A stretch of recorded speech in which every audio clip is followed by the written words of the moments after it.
Bonjour petits et grands lecteurs, on se retrouve aujourd'hui pour une vidéo que j'ai pas faite depuis peut-être un an, je crois.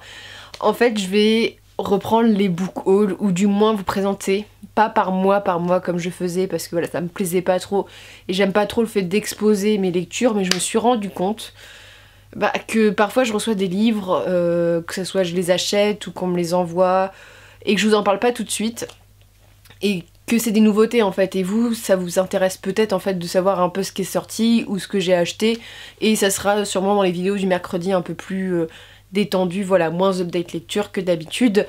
Et donc voilà, je commence par les romans, deux romans que j'ai reçus, voilà. Et le premier est déjà tout doux sous ma main, donc c'est les éditions Brajlon. Le premier est un livre que j'adore, que j'avais dans ma palle et que j'avais ressorti de ma palle parce que la couverture me plaisait pas et que ça me reviendrait très cher en fait si je devais investir dans tous les tomes. Et les couvertures, ouais, c'était bof, et comment elles sont sorties, elles sont trop belles. Donc je vous présente, si la lumière, je sais pas si vous voyez bien, Les salauds gentilshommes de Scott Lynch, donc le mensonge de Locke Lamora. Souvent sur Instagram, je vous fais les réceptions, mais c'est vrai que mon Instagram c'est que 24 heures les stories, donc c'est pas toujours facile. Mais c'est chez Brajlon, il est magnifique, regardez-moi. Il est doux, c'est comme le sorceleur, t'as envie de le caresser comme ça. Il est trop doux, il est à 15,99 €, donc c'est des rééditions des salauds gentilshommes, qui est un livre de fantasy très connu. Ça fait des années que ça me tentait, c'est un livre qui a reçu beaucoup de prix, alors je crois qu'ils sont notés, mais il y avait le prix des Imaginales, alors déjà en France, t'es là quoi, vraiment t'es là, et t'es encore plus là avec le British Fantasy Award, Grand Prix de l'Imaginaire, tout ça. Vraiment c'est un livre qui a été primé, et c'est un livre qui me tentait depuis des années pour son sujet. C'est l'histoire de Robin des Bois, mais le Robin des Bois qui ne reverse pas l'argent pour les pauvres. Donc en fait c'est l'histoire d'un voleur. Et ce voleur, il travaille un peu pour une guilde, une bande, à ce que j'ai compris, voilà, ils font les 400 coups, jusqu'à ce qu'une menace va un peu planer sur la ville et donc sur son business. Donc voilà, le titre, je m'attends à un univers hyper des petits saligots, vous savez, des personnages un peu qui sont piquants, ils sont méchants mais on les aime bien, et en même temps un univers assez sombre, je sais pas trop quoi m'attendre, mais vraiment ces éditions sont magnifiques, hein. Esthétiquement il n'y a rien à dire. Puis bon, quant à George Martin qui dit « Ce roman m'a captivé, une histoire fraîche et originale racontée par une brillante voix de la fantaisie », je crois que bon, ta vie est, en tant qu'auteur de fantaisie, est plutôt bien menée. J'avais beaucoup d'attentes pour ce livre, donc j'espère que ça me plaira, mais voilà, donc c'est le premier. Et le deuxième que j'ai reçu dernièrement, il s'agit de un illustrateur que j'aime tellement, Xavier Colette, voilà, j'adore cet illustrateur, mais surtout il s'agit d'un livre qui est issu de l'univers de Pierre Pével, Les Enchantements d'Ambremer. J'ai lu le premier tome, j'ai jamais lu la suite, il faut que je me le procure, c'est parce qu'ils sont pas dans ma palle, c'est pour ça que je les ai pas encore lus, mais c'est un univers que j'adore, qui se passe au 19e siècle, où tu pars du principe que ça se passe à Paris. Le petit truc c'est il y a des fées, des nains, tout ça, et tu suis plusieurs personnages, il y a des chats qui parlent. Voilà, c'était hyper sympa, assez fantasque je trouvais, c'était un peu moins, ouais, beaucoup moins sombre que Au Royaume, et voilà, les couvertures en témoignent. Et donc ici, c'est un livre, alors je vous le montre aussi derrière, qui est sublime, on va pas se le cacher, et surtout c'est un recueil de nouvelles sur les Enchantements d'Ambremer, donc je pense que je peux les lire indépendamment d'avoir fini la série. Et surtout, donc il y a Pierre Pével qui en a écrit une, et il y a 4 autres auteurs que je vais citer parce que c'est quand même important. Donc Catherine Loiseau, Benjamin Lupu, Sylvie Poulain et Bénédicte Vizier, qui sont des jeunes plumes à ce que j'ai compris, que Pierre Pével a chaperonné pour le roman, mais voilà, c'est des jeunes plumes. Pierre Pével, il est beaucoup dans, j'ai l'impression, la transmission à des jeunes auteurs, et c'est ce que j'aime beaucoup avec ça. Il y avait ça aussi avec Les Larmes du Cardinal, où il avait chaperonné un autre auteur. Donc voilà, j'ai vraiment hâte de les lire. Ça va être assez court, c'est un récit qui fait combien de pages? 300 pages, c'est écrit assez gros. C'est pour un format Brajlon, les deux c'est des petits formats Brajlon. Je vais vous montrer par rapport à d'autres. J'ai un roman par exemple, celui-ci qui est dans ma palle, vous voyez, on n'est pas sur le même genre de format, c'est plus petit. Donc pour la bibliothèque c'est plus pratique. Parce que les Brajlon, si vous en avez beaucoup comme moi, pour les caser c'est toujours au bas de ma bibliothèque, et là j'ai plus trop place pour eux malheureusement. Mais ceux-là ils ont des formats parfaits je trouve pour les lire, et il est tellement beau, je m'en lasse pas. Et voilà, je voulais aussi souligner le travail de Xavier Colette qui est formidable, c'est je crois mon illustrateur préféré, donc vraiment sublime. Ensuite je vais présenter un autre roman, alors là je l'ai payé avec mes petits sous. C'est un livre que j'attendais avec beaucoup d'impatience, que j'ai acheté, et d'habitude ces livres là je les achète, je les lis tout de suite et je les achète le jour de la sortie. La sortie j'étais en Irlande donc je n'allais pas faire l'aller-retour pour aller l'acheter, je pouvais attendre quelques jours mais en fait là il est dans ma palle. J'ai le Pumpkin Autumn Challenge qui a commencé donc là je suis en train de lire les livres du Pumpkin et j'ai tellement envie de le lire et tellement pas envie de le lire parce que c'est le dernier tome d'une série, d'une de mes séries préférées de Beat Lit, peut-être ma préférée de Beat Lit si on considère pas Karen Marie Moning, donc Makila Lane dedans. C'est une série que vous connaissez, donc c'est Charlie Davidson. C'est une série que je suis depuis le début. J'ai bouffé les tomes, je crois que j'ai commencé quand les 2 premiers tomes sont sortis, quelque chose comme ça. Et c'est vrai que Charlie et moi, on entretient, ça fait des années que je lis. J'ai commencé, j'étais ado, et c'est vrai que ça me fait bizarre de me dire que c'est le dernier tome. Alors, implicitement, j'espère, et de tout mon cœur, que c'est le dernier tome avec Charlie, et qu'ils vont nous le faire à la Beat Lit, c'est-à-dire qu'on va suivre Pépin après. J'espère vraiment voilà, qu'il y aura quelque chose d'autre, parce qu'un tome pour conclure tout, j'ai du mal à imaginer en fait, parce qu'il y a tellement de promesses pour plein de choses, que je pense, alors j'espère, et voilà je l'ai pas encore lu, hein, mais j'espère qu'il y aura une suite. La fin du tome 12 était affreuse, voilà, mais vraiment affreuse. Mais de toute façon les 2-3 derniers tomes, là, les fins sont sanglantes, tout, déchirantes, et là voilà, Charlie a fait un choix, et tu te dis, ah génial, super, comment on va s'en sortir? Donc voilà, j'ai tellement hâte de lire et j'ai tellement peur qu'il y ait des personnages qui meurent. On s'y attache, au bout de 13 tomes, on s'attache à cette personne. Alors c'est une série que vous connaissez pas, Charlie, ce que je doute, parce que Margot Liseuse, toutes les grosses booktubeuses en ont parlé. Charlie Davidson, c'est l'histoire de Charlie, qui a un humour décapant, qui est détective privé et faucheuse aussi, c'est la faucheuse, donc celle par lesquelles les esprits traversent, pour les esprits qui n'ont pas voulu traverser, donc pour des raisons... il y a plein de raisons pourquoi un esprit ne traverse pas. Et donc Charlie, il passe par son corps pour aller au paradis, en général. Et donc Charlie, elle a ce rôle-là, et elle rencontre le bouillonnant Reyes, qui n'est autre que le fils du diable, envoyé sur Terre, voilà. Et il y a plein de choses, ça c'est vraiment la base, mais il y a des enquêtes dans chaque tome, il y a les problèmes avec Reyes, il y a la mythologie qui se construit, et voilà, il y a plein de personnages qui apparaissent, c'est vraiment... très drôle, il y a des morts, tu pleures, tu ris, tu pleures et tu ris en même temps. Vraiment une très très bonne série de Beat Lit que je vous conseille. Ensuite, je vais vous présenter des mangas. Alors, je vous préviens, je vais vous présenter 2 mangas, je crois. Je vais vous présenter 2 mangas qui sont un seinen et un shoujo. Et ensuite, je vous présente des yaoi. Parce que j'ai acheté beaucoup de yaoi. Parce que je lis beaucoup en ligne et je me dis... c'est pas reconnaître le travail des auteurs de pas les acheter au moins quelques-uns, parce que vu le nombre que je lis depuis des années, depuis mes 14 ans je crois, c'est pas bien quoi. Donc il faut aussi acheter pour faire vivre les auteurs, hein, parce que c'est un peu comme le streaming, tu tues l'édition si tu le fais pas. Voilà, même si voilà, j'achète un tome de temps en temps, là c'est des tomes, le yaoi ça doit faire 5 mois que je les achète. Mais le premier livre que je vous présente c'est un seinen, grosse surprise, c'est-à-dire que j'avais le tome 2 et... 3 et 4 je crois, que j'avais récupéré avant qu'ils soient achetés à la benne, et je me suis procuré le début parce qu'en fait les couvertures me plaisaient beaucoup. Il s'agit de Fire Punch, donc de l'auteur qui s'appelle Tatsuki Fujimoto, donc c'est chez Kaze Seinen. Grosse claque, il y a 8 tomes, j'ai lu les 5 premiers tomes et c'est un coup de cœur. Voilà, je vous en ferai une chronique plus tard, mais vraiment, je m'y attendais pas. Alors c'est l'histoire, je pensais que ça parlait des pompiers, mais pas du tout. Parce que moi, je me lance dans des mangas, je regarde même pas ce que c'est. C'est l'histoire post-apocalyptique de 2 jeunes enfants qui ont une particularité. Donc, il y a eu la sorcière de l'hiver qui est apparue, donc la Terre est plongée dans une espèce d'ère glaciaire affreuse, et cette sorcière, elle a gelé tout le monde, et donc tu suis, c'est Annie et sa sœur qui ont des capacités. Il y a certains humains qui ont des capacités, eux, ils peuvent se couper les membres et ça repousse. Voilà. C'est un peu immortel à la base, et donc ils nourrissent leur village comme ça. C'est le premier chapitre. Ils le font, alors Annie et sa sœur entretiennent des relations très spéciales, voilà. Sa sœur est très amoureuse de son frère, on va dire que c'est les 2 seuls jeunes du village et ils ont jamais vu d'autres personnes, tout le monde est mort, donc tu peux replacer l'inceste et ça se justifie pas, mais là-dedans tu comprends dans le sens que ils sont que 2, il y a que des vieux, sinon ils sont que 2, ils ont jamais connu autre chose, leurs parents sont morts, ils ont jamais vu d'autres jeunes, donc voilà, c'est un peu normal qu'ils soient attirés l'un l'autre, donc voilà, il y a une relation très amoureuse, inceste, bon au Japon c'est un truc, mais ça c'est un peu le point de vue un peu choquant du truc, mais bon ça c'est pas, voilà, le point de vue.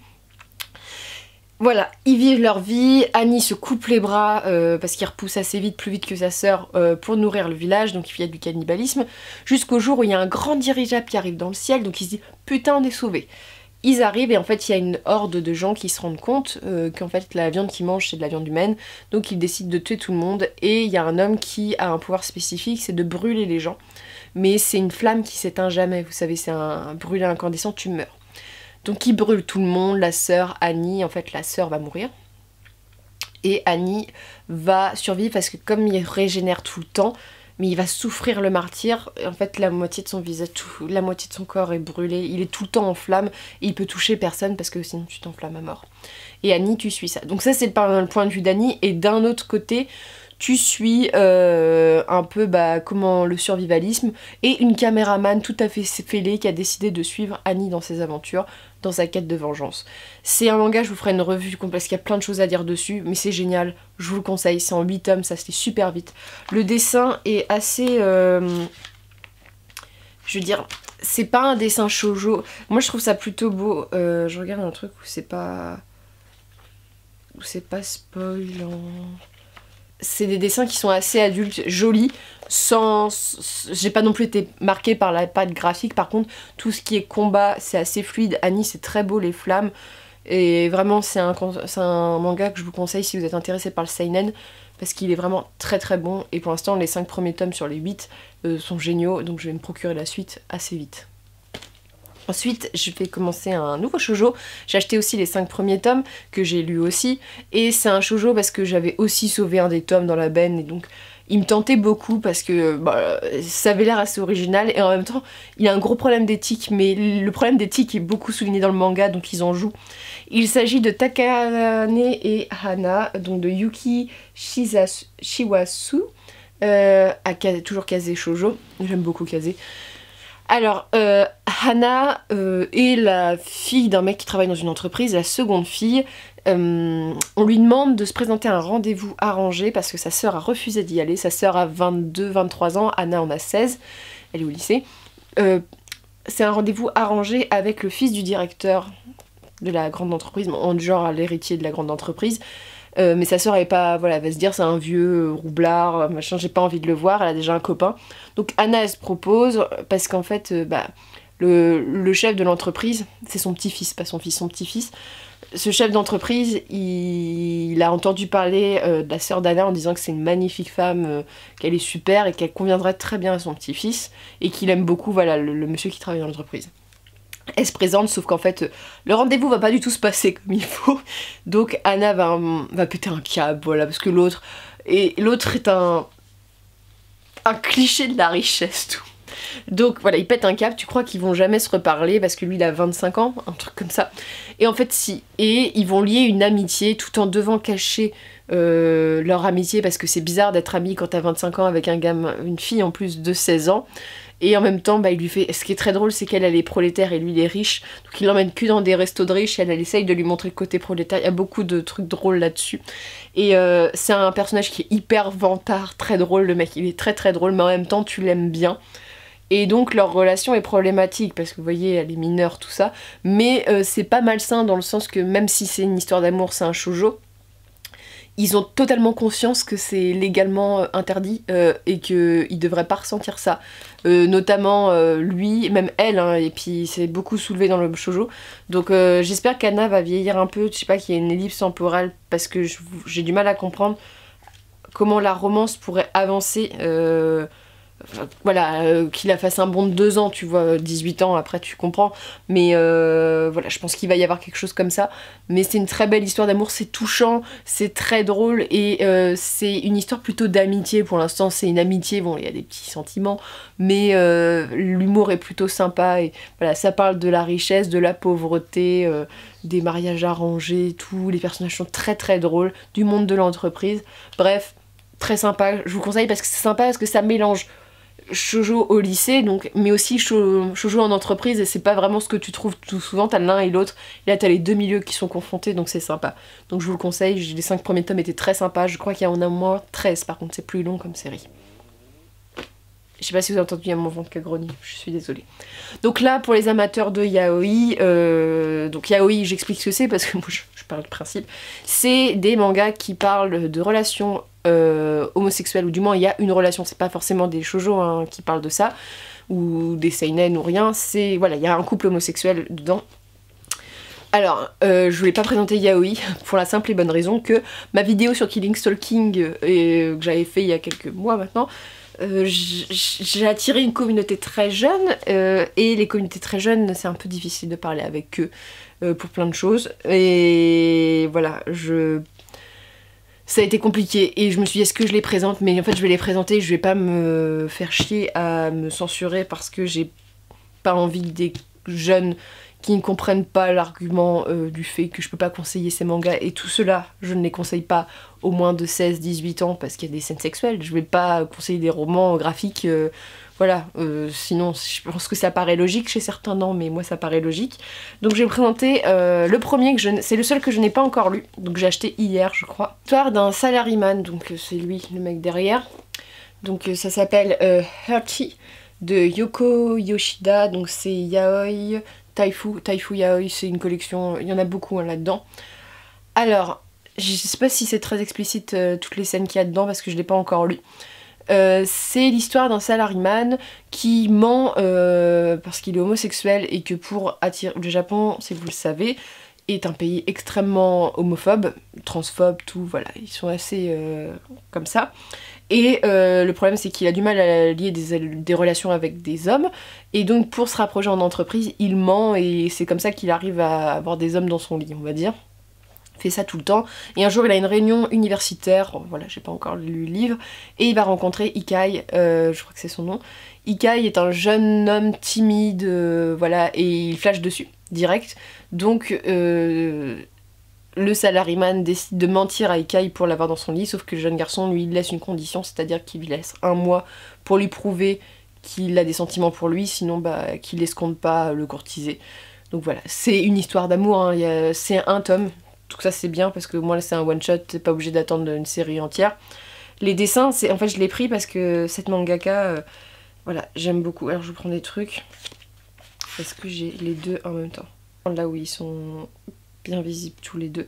C'est un dessin qui est assez particulier. Et moi c'est pour ça que je l'ai pris. Il est très beau, c'est assez... c'est pas lisse. Et voilà, il y a vraiment une particularité dans le dessin. Quand tu vois ça, tu sais que c'est l'auteur, quoi. Directement, tu reconnais sa plume.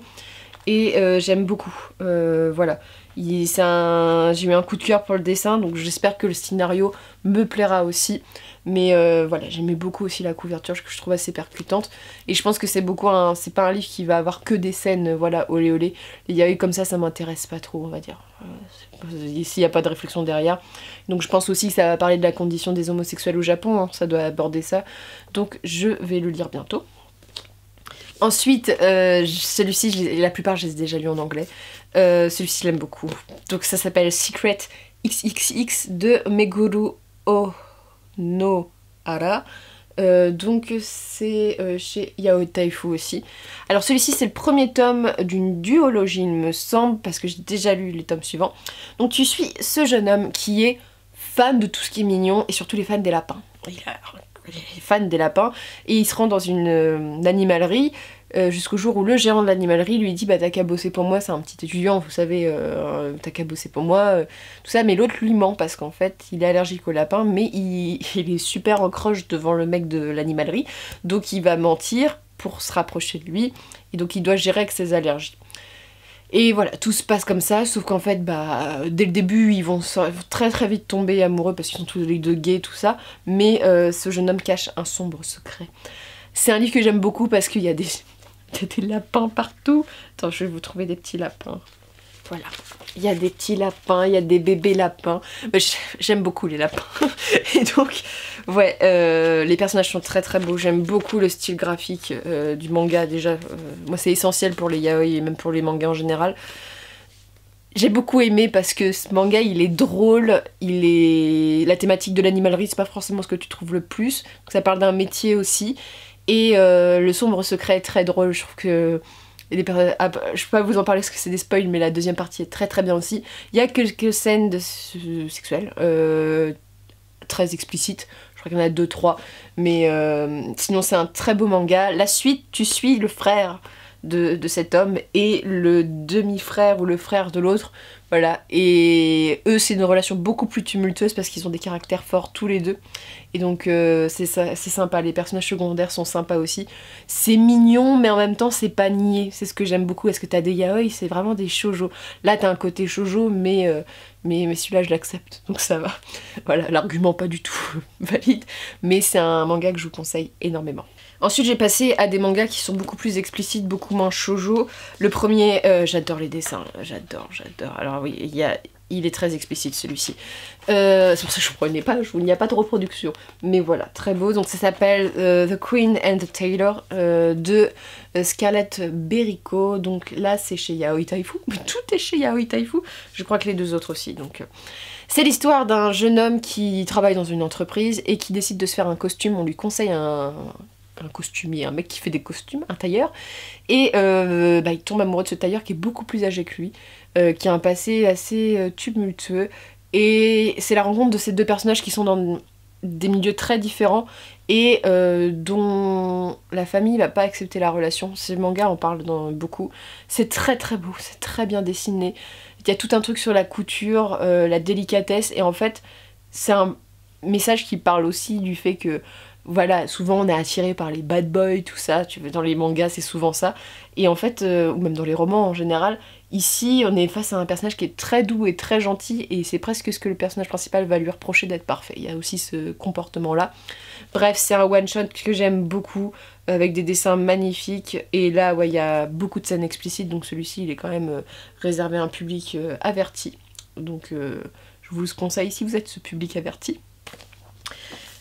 Celui-là, il est très problématique, mais j'aime beaucoup, pas pour le côté yaoi, mais j'aime beaucoup pour l'intrigue, parce que ouais, il est problématique. Et j'avais eu un commentaire il y a quelques années, ou quelques... Non, non, il y a un an, sur Killing Stalking, d'une jeune fille qui me disait qu'il n'y avait pas de viol dans les yaoi, et que j'avais répondu, mais est-ce que tu lis du yaoi? Parce qu'il y a beaucoup, ceux que je vous ai présentés, il n'y en a pas, parce que maintenant je vise des mangas qui évitent ce sujet parce que ça me dégoûte.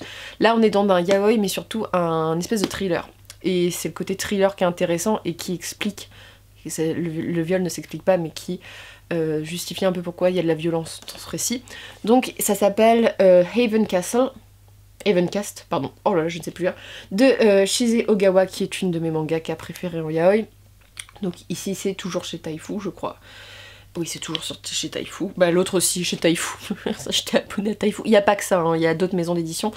Donc on suit un jeune homme dans un lycée, il est en première, et ce lycée fonctionne avec un système très particulier de caste, c'est-à-dire que on distribue des cartes, et en fonction de tes cartes, t'es plus ou moins élevé. Le roi est en haut, il y a les valets, voilà tout ça, comme les jeux de cartes. Et bah il y a le joker qui est un peu comment on appelle ça, le bullying, le gars qui se fait emmerder, harceler, voilà. Et donc on suit ce personnage qui est un mec qui était roi, qui voilà, profitait beaucoup de son statut, hein, c'était un petit con quand même, et du jour au lendemain, en fait il va se faire renverser, parce qu'il y a un nouveau un nouveau tour qui est lancé, et on va le piéger, il va user de ses charmes, mais ça va pas marcher, et il va devenir le Joker, donc celui qui devient le harceler. Sauf qu'en fait le mec qui devient le roi, c'est son ancien un peu courtisan, et tu sais dès le début du roman qu'il est très attiré, parce qu'il est très beau jeune homme, il est très attiré par lui, et en fait il va lui faire du chantage, et le chantage à un moment va passer par du viol parce qu'il n'est pas consentant, et c'est un roman qui est très violent avec tous les personnages. Alors il y a la violence voilà, comme je dis, sexuelle, et ce qui est condamnable, mais il y a aussi de la violence physique, il y a de la violence psychologique, et il y a ce coup en fait de caste et de personnes, et en même temps c'est un roman qui est hyper, tu vois, t'as ce moment hyper horrible, cette relation qui est hyper toxique entre les personnages et qui montre bien que c'est toxique, et en même temps t'as une romance hyper mignonne, et je sais qu'après c'est un peu aussi un peu malsain, mais t'es pas dans du viol, donc ça va. Mais c'est vrai que là j'aime pas recommander ce manga pour ça, mais je le recommande dans le sens que c'est un thriller qui est plutôt bien mené, assez original, et c'est vrai qu'en yaoi il n'y a pas beaucoup de thrillers. Si vous cherchez des thrillers avec des relations homosexuelles, C'est un des seuls que je connais, mais je vous le conseille pour ça. Moi j'adore les dessins de Shige Ogawa. Je peux vous trouver un truc où il n'y a pas d'insultes, parce qu'il voilà, y a beaucoup d'insultes aussi. Voilà, par exemple, il y a cette page-là, c'est ce genre de dessin. Mais très bon manga si vous êtes intéressé par le thriller psychologique, mais il est très violent, je vous avertis pour ça. Et enfin, petit, j'aime trop celui-là. J'aime trop. J'aime tellement ce mangaka, cette mangaka, que j'étais très contente que celui-ci sorte. En plus, il y en a plusieurs dedans. Alors celui-là aussi, il est très explicite. Mais les histoires sont très bien. Il s'agit de A Sleeping Man and a Loving Man de Ranmaru Zariya. Donc chez Taifu Comics encore. Taifu Comics, c'est Taifu Yaoi. Alors, on a plusieurs histoires. La première et l'essentielle, c'est l'histoire de deux mecs qui bossent ensemble dans un espace voilà, désert. C'est très beau. Voilà. Donc voilà, ce genre de planche. Il y a un dessin très très beau. Alors, c'est l'histoire donc de ces deux mecs qui travaillent ensemble, sauf qu'un des deux mecs développe une sorte de maladie, alors c'est pas très bien d'expliquer, où la nuit il se souvient pas de ses gestes et donc il a des relations avec son collègue qui est homosexuel. Donc là on n'est pas dans du viol, hein. C'est pas vraiment, je pense pas du viol, parce que l'autre est quand même un peu amoureux de ce mec là, qu'il en profite, mais en même temps il apprécie pas cette relation, parce que l'autre se souvient pas le lendemain qu'il a des relations ensemble. Donc voilà, ils gèrent leur truc comme ça, donc c'est une relation un peu, voilà, comme un sex friend, on va dire. T'as d'autres petites histoires, c'est un manga qui est extrêmement explicite, mais que j'aime beaucoup, les dessins sont magnifiques. Les histoires sont assez tristes et belles en même temps. Bon, c'est du yaoi, alors celui-ci c'est le plus explicite de tous. Mais voilà, si vous aimez ce genre de manga.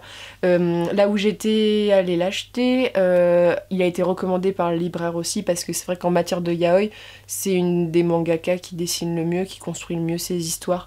Et il y a vraiment une espèce de patte graphique, il y a toujours des univers assez chauds, pas chaud comme vous le pensez, mais chaud, genre désert, beaucoup de personnages de couleur aussi, ce qui change parce que t'es pas dans le Japon forcément, même pas souvent dans le Japon, hein. T'es face à des personnages, voilà, des couples mixtes, vraiment bien européens, japonais, vraiment très large panel de personnages africains aussi, j'aime beaucoup. Donc je vous le conseille si vous aimez ce genre de truc, il est très sympa à lire.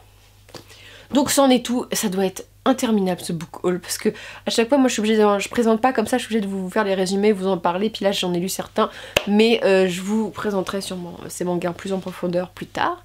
Et n'hésitez pas à me dire ce que vous vous êtes procuré la dernière, voilà, vos derniers achats, voilà, les livres que vous avez eu en dernier, et je vous souhaite de très bonnes lectures, une très bonne journée. N'hésitez pas à me dire si ça vous plaît toujours que je fasse des book hauls.